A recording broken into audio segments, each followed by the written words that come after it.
बिस्मिल्लाहिर्रहमानिर्रहीम। मुअज़्ज़ज़ सामीन किराम, आज हम जिस मसले पर आपके साथ गुफ्तगू करेंगे वो है जलसा इस्तिराहत सुन्नत है कि नहीं। जलसा इस्तिराहत कहते किसको हैं? वो ये है कि जब बंदा एक रकत मुकम्मल करता है, एक रकत मुकम्मल करने के बाद दो सजदे यानी जब कर लिए, उसके करने के बाद सीधा खड़ा होना होता है। लेकिन सीधा खड़ा होने से कुछ देर बैठकर फिर खड़ा होना, यानी बैठकर फिर खड़ा होना, ये इसको जलसा इस्तिराहत कहा जाता है।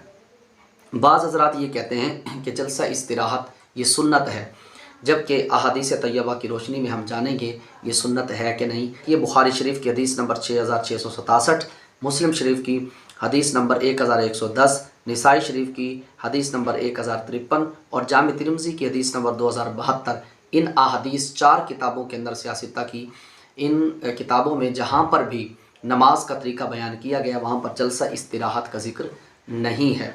इसी तरह बुखारी शरीफ के अंदर जो बयान किया गया हदीस नंबर 6667 के अंदर कि नबी पाक अलैहिस्सलाम एक मरतबा मस्जिद के कोने में तशरीफ़ फरमा थे कि एक शख्स आए, उन्होंने आकर नमाज़ पढ़ी।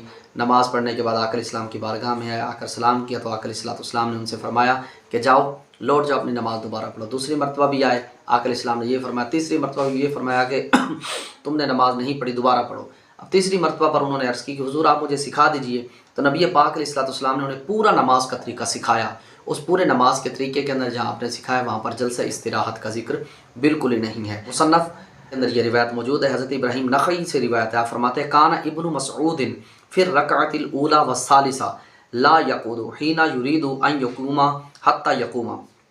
फरमाया कि हज़रत अब्दुल्लाह इब्न मसूद रज़ी अल्लाह तआला अन्हु आप पहली और तीसरी रकात के अंदर जब खड़े होने का आप इरादा करते थे तो आप उस वक्त खड़े हो जाते थे, या उसके अंदर आप भी जलसा इस्तिराहत नहीं करते थे, यानी एक रकत मुकम्मल होने के बाद बैठकर फिर नहीं उठते थे।